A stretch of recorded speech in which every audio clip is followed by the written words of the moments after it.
Good morning, everybody. So we're in the home in Queen Creek. We've got a nice two-story, about 3,000 square foot home. We're going to be doing an inspection on this property today. We're Buyers Protection Group, multi-inspection firm. We have inspectors all over the valley. Not only do we do home inspections, but we also do termite inspections as well. And we're proud to just include the sewer lateral. It's a new service we have here too. So we actually have all the services that need to cover your inspection needs. So we're going to start with this house. We'll do some walking around. I'll kind of go through as far as what we look for in a home inspection.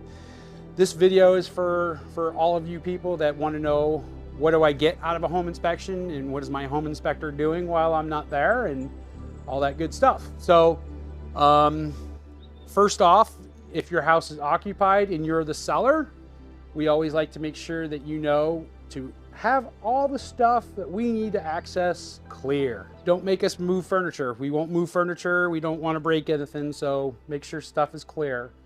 Like I said, the good thing about this home we're doing today is it's actually it's a vacant property, so we won't have to be moving anything. But before we started, we actually walked around the interior of the home, did a quick walk around the exterior of the home. I like to do a preliminary walkthrough, turn all the lights on, make sure everything's firing up. It's not so warm, but when we start heating up, I'll turn the air conditioning down and get that fired up as well too. So we've done all that. We've got the lights on, we got everything running, and we'll start the inspection. So as a home inspector, we like to start in corners and work around in circles all the time. Always working in circles, so we always catch ourselves if we don't, so we don't miss anything. So again, taking photos as we walk through the property and through the inspection process as well too. I don't take notes. My notes are actually my camera. So as you see, like, why are you taking photographs of this? And it's just for me basically, so I know what kind of material we have or a deficiency that we might see. Oh, here's one.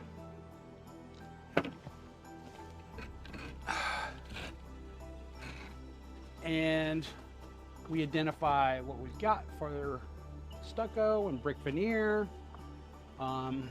Our electrical service panel. So this is what is this? This is a Cutler hammer, 200 amp service.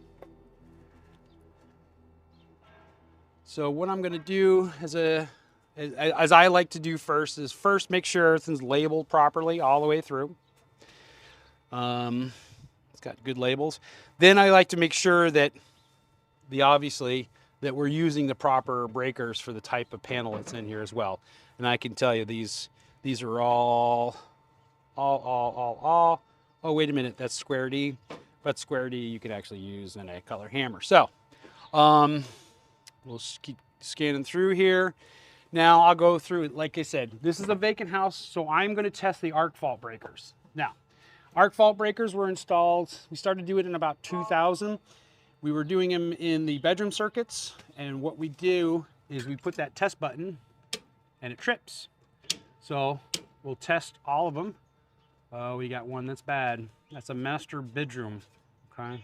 So we're gonna reset the 3 here. We're gonna try this one again, and we're still not getting any response on that test. So we're gonna call that out, okay? We're gonna put that in our report as a deficiency. So again, I like to identify it. You'll see me point. That's a ASHI thing.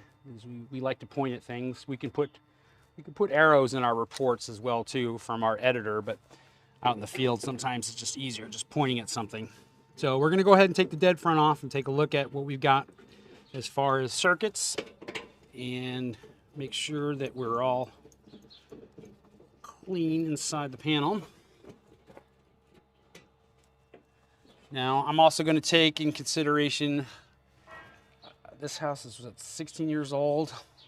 For me, I'm going to take a picture real quick of the AC1, AC2, 50 amp, 40 amp. That's future. I'll show you why later. Let me take a picture of that. So now, there's the dead front that's off. And I usually try to tell all of my students to start in the back of the panel and work my way out. So look in the back of the service panel. Make sure we don't have any arcing in the back of the service. Make sure there's no sparks, flames, damage, carnage, whatever you want to call it. Then we go ahead and start sizing my circuits. These are all 15 amps. These are 15, all good there. These are 20. Now, when I first started when I was an electrician when I was a little kid, we didn't have color codes. Now we've got color coded wire, so it's much easier. So I know yellow is a 20 amp circuit, white is 15. The newer circuits are actually purple. The 15 amp circuits are actually purple, so that stands out a little bit better as well too. So I know these are all yellow. That's 20, 20, 20, so we're good there. 20 amp breaker, 20, 20, 20, 20, 20, 20, blah, blah, blah. And then my 50 amps, looks pretty clean. That one's stripped back a little farther than I usually like to see. That's a little bit more sloppy work than anything else. Remember, these breakers all have, if you were to look at it, all have stripping guides. And we want to keep the, we want to make sure we strip those according to what the manufacturer tells us to strip those by. So that's really not too much to see in there. It's fairly clean. Yeah, that breaker's a little loose. That's that one that's giving us problems. So we're going to call that one out anyway. So, no double landed. Here's something I've getting asked a lot too. Can I land those grounds on one lug like that? Is that safe to do? Yeah, that's fine, but not the neutrals. We always land the neutrals on separate We don't combine them. It's always just safer to do. Because remember, the neutral still carries a current. And if we have a neutral that we're working on one side of the house that's tied onto that panel and it's tied into that neutral bar with another circuit, it can be energized. One of the worst shocks I ever got was off a neutral once. So be safe and land those correctly. So I get a lot of my clients are asking me surge about surge arresters and how important they are. Is that something that we can test as a home inspector? No, we can't really test surge suppression because surge suppression basically is only used for if we've got a spike. Usually it's a lightning strike. So we really can't do it. What can we do is we can take a picture up and say, hey, there's surge suppression inside the service panel. And the thing is, if you ever have a surge suppression go out or actually work because you got a lightning strike, you're gonna have to replace it. Yeah. So makes sense. Then you said you took some dummy note lights. of these two here? Yeah, so I took pictures of the 50 amp breaker and the 40 amp breaker. Why do I do that? Is so when I go back into my my units, if they're not fused disconnects, I'm going to make sure the amperage of what it's told me on the nomenclature of the AC is what's installed in the breaker. Okay, and we'll double check that when we get to that service panel as well too. So I don't see any sign or any kind of sign that we do have. No, there's nothing in here saying that we have non-metallic plumbing, but that doesn't mean anything.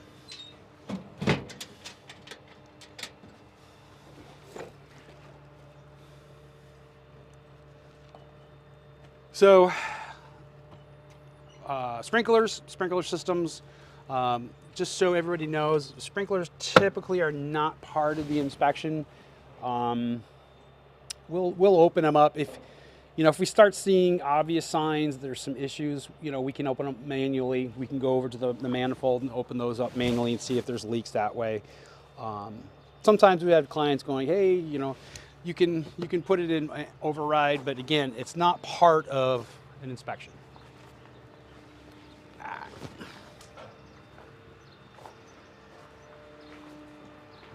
So what I'm looking for here right now is I want to make sure I can find where the cleanouts are. I'm going to assume they're probably buried because I don't see them anywhere. Could be on the side of the house as well too. But again, I'll take a quick photo of the area just to remind me. it double checked. And then I'll get back to the house here again. So we're looking at windows. Quite a few screens are missing. This is pretty common with houses that are on the market, especially springtime. We'll have a lot of people just take the screens off.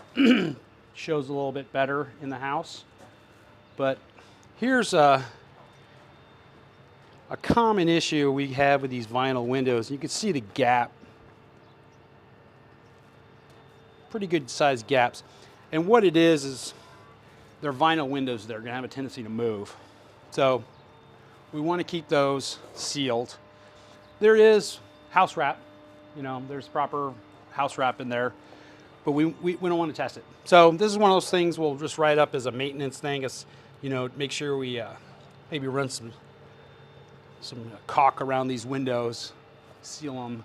They're probably going to be the same thing on the inside of the window too. They'll move and they'll show some cracks in there. So it's just caulk. It's just a maintenance issue. What makes the window sills move? Well, it's because they're vinyl. It's a heat thing. Those windows have a tendency just to kind of deflect back and forward, and that's just a common thing. So, and we're in stucco. You know, stucco cracks. You know, it's a cement product. And remember, stucco is just cement. Stucco's going to crack. So, and that's one of the things we always kind of try to educate people.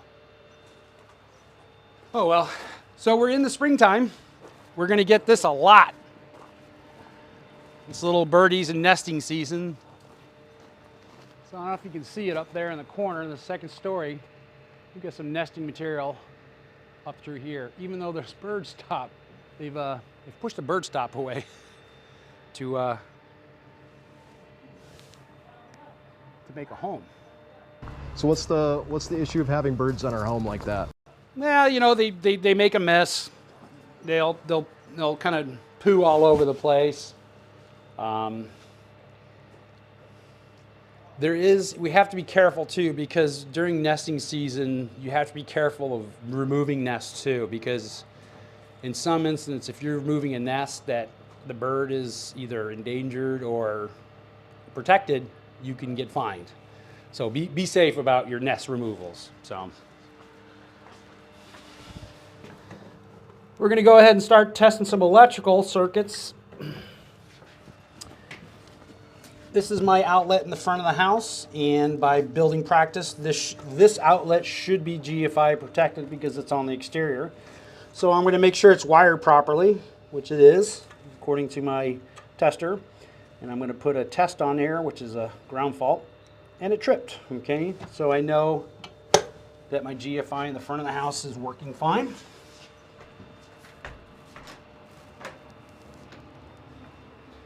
I always like to double check the door frames and stuff. And as you can see, I'm taking out some of the hardware here for the catch. You want to get that reinforced back with the proper hardware, because to be honest with you, it's just easier to break into that door without that hardware. So go ahead, we're going to look at our grounds. We're going to look at keep an eye on our stem wall, because we are, like I said, we are performing a termite inspection as well too during the home inspection. See if we see any signs of termite intrusion anywhere. This is post tension as well too, so just because we have post tension or we have cement block doesn't mean we're impervious to termites, so we need to keep our eyes out. We didn't see any signs of previous treatment yet, have we? No, we probably won't see, because it is post tension, you're not going to see any drill marks in the concrete, because, well, we can get hurt if we hit that drill mark, or we hit one of the post tension lines. So we need to make sure if there is treatment, either we usually get provided there. We could actually go onto the OPM website as well too. We can find out if the house has been treated with the records that are on there already. Typically with the post tension, they'll either foam it or they'll trench around the property and put the poison down around the perimeter as well. A lot of bird nests up there. Look at them, like a bird sanctuary. That's the thing with vacant houses. It's quiet, so the birds love it. You know, they love a nice quiet house. They're not going to be disturbed. Same thing with termites. Termites like quiet houses. So I checked the water meter before I started. I know there was no water running. I've got a couple of things running right now as far as the dishwasher. So there's probably some water running through the house. But that's one of the first things I do as a home inspector is we come to the meter, and that's how we check to see if there might be possible underground leaks. Because if we know that there's nothing turned on, the house is vacant, and the meter's spinning, we're going to go investigate. We're going to see if we got a drippy toilet, a leaky faucet, something that's running that's not supposed to be running. Then if we do find it, we identify it, come back out here, make sure it's shut off, and then if we still have movement, then we're going to chase it. Okay? So if we know everything's off and we still have a meter that's spinning, then we're going to write it up as possibly there's an underground. Most of the time it has to do with pool leaks, irrigation leaks. Sometimes we'll get that meter to spin as well too. So don't rule those out when we're doing our home inspection as far as leaks.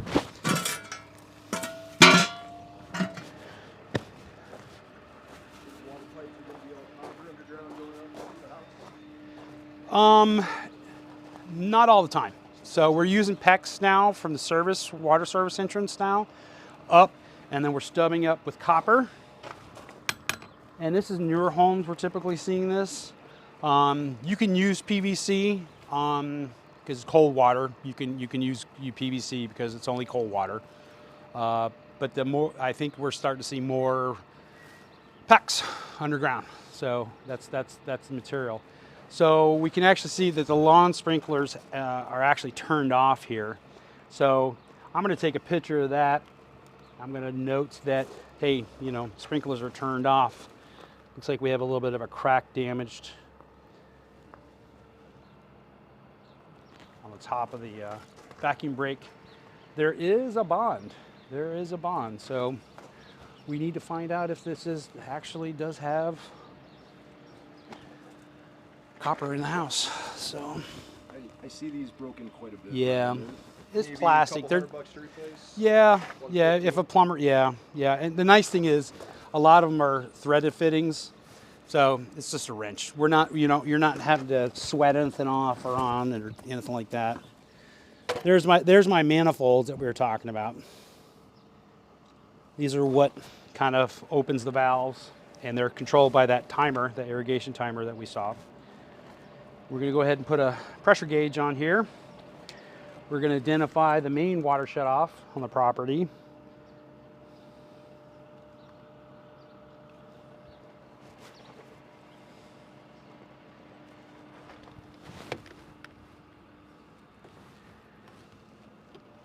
How much water pressure are we looking for, Brian? We're actually looking for a pressure between 40 psi and 80 psi. And that is our range, our range that we like to see. So if it's over 80, what kind of problems might we have in the house? So with higher pressure, it can damage fittings, it can damage pipes. We can get water hammer. We've all heard that water hammer when copper pipes are banging up against the wall. That has to do with a lot of high pressure. It can damage your pipes. It's not good for your pipes. So we're right at 70 psi, which is perfect. Good water pressure. The other thing is too, I've noticed, is that we've actually plumbed the irrigation line below the main water shutoff. Perfect. So, we have winter visitors that come out here and go, man, I don't want the water on, but I still want to irrigate the property. Well, that's how we do it. We plumb below the main shutoff where we can shut the house off, but still irrigate with this. These are the actual shutoffs for the irrigation line. So that's the best way to do it there. It's the proper way to do it. So. If it was over 80, what would we recommend to a home? So if it was over 80, we're going to recommend a regulator be put on the house, a pressure regulator, and that'll take the pressure down. And just as the equipment says, it's going to regulate that water pressure. But regulators don't last forever either. So even though we see a regulator around the house, we're gonna put our tester on there. We're gonna measure that pressure, because I've had regulators fail after 2 years.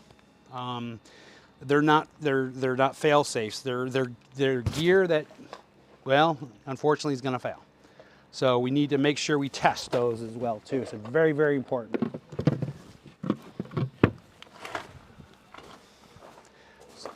Do we know what that is? This is how we get rid of bugs, right? That's right. So what is that? Well, it's a pesticide applicator, but how exactly does it go through the walls? I guess I've never saw one installed, right? No, you haven't? No. So actually it's little small tubes, very, very small tubes.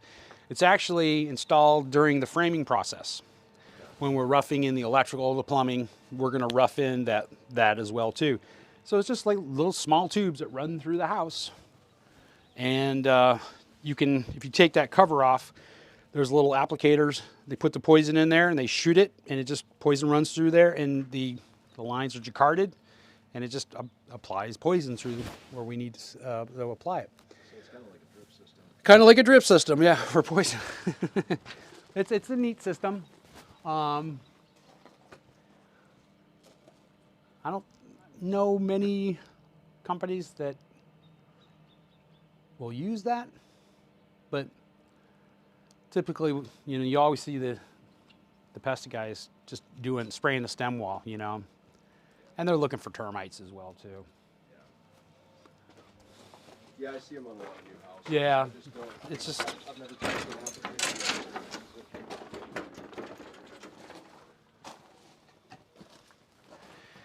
so we have a tankless water heater to look at. So this actually has the cover that we have to take off. Here, let me remove this failed screen. Do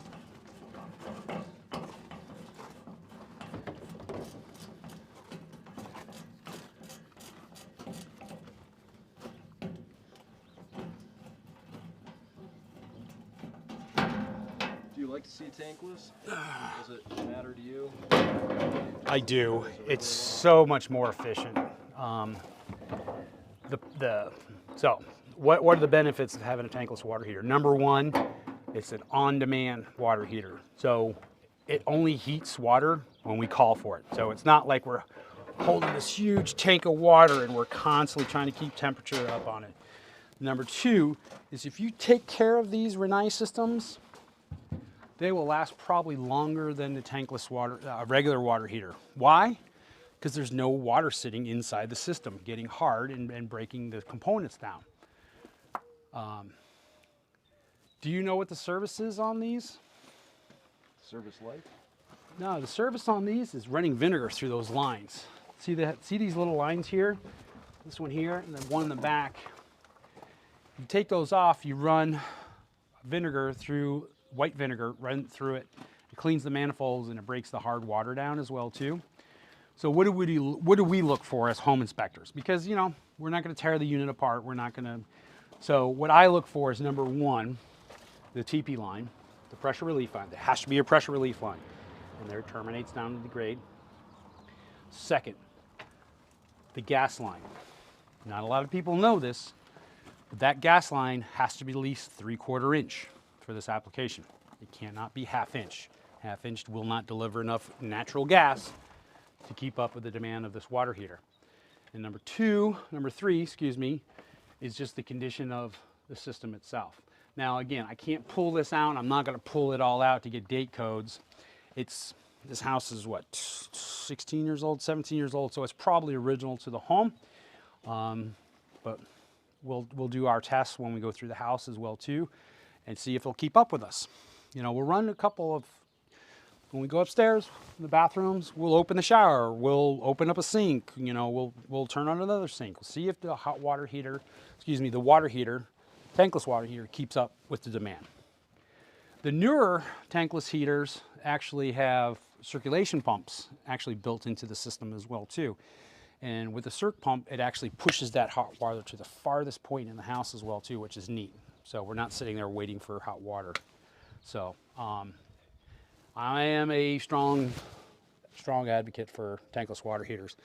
I'm being in construction for years, I loved having my garage space for stuff. And well, now look how much more space we just opened up. It's huge. These tank, the tanks, they're enormous. So when we take them out, and with this application, they actually put it on the outside. There is a temperature gauge that we can actually change the temperature. It's on the inside of the garage, and I'll show you that. So you can actually change how hot you want to distribute the water. So great system. If the wall wasn't here, we wouldn't need these disconnects because the line of sight is at the AC panel, which is right there. So we wouldn't really need it. But the wall is there, so it's not line of sight. So it's always been a big argument, line of sight. What is line of sight? When there's a wall, there's something keeping me from seeing that surface panel. If I was a technician, that's not line of sight. So. Oh yeah, your other drip pan.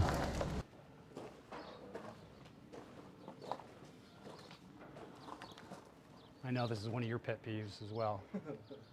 Dirty dryer vents. Hate dirty dryer vents.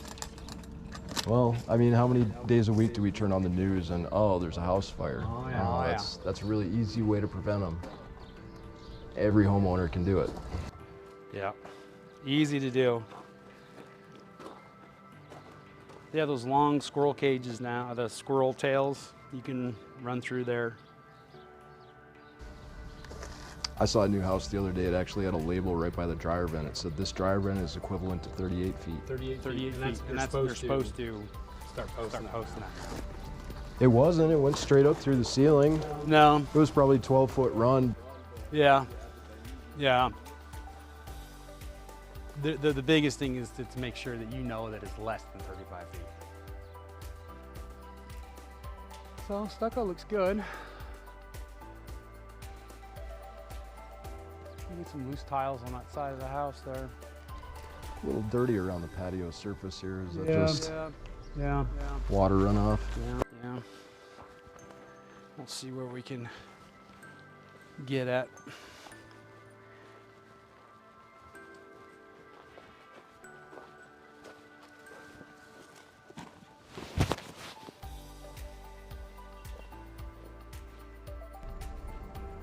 This is what are those vents up there? Those are gable vents, right? Gable vents. Because it's a gable roof. Roof. That's where your hot air is going to come out your attic. Or tries to. Nice. Gable. I think we have a hip in the front there, so it's a gable hip roof.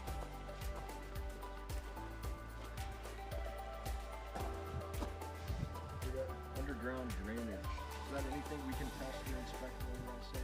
It is not something we typically really can get. Now, obviously, we haven't had rain in a few days as well too, but with these, we just take, note them on property. And basically, that there's not much we can see. I can't see what the pipes look like underground. We don't have a means to see through that. So we'll just note in and let them know that they're on the property. And it's about 3 inches taller than the grade. Yep. Yeah, so that works well.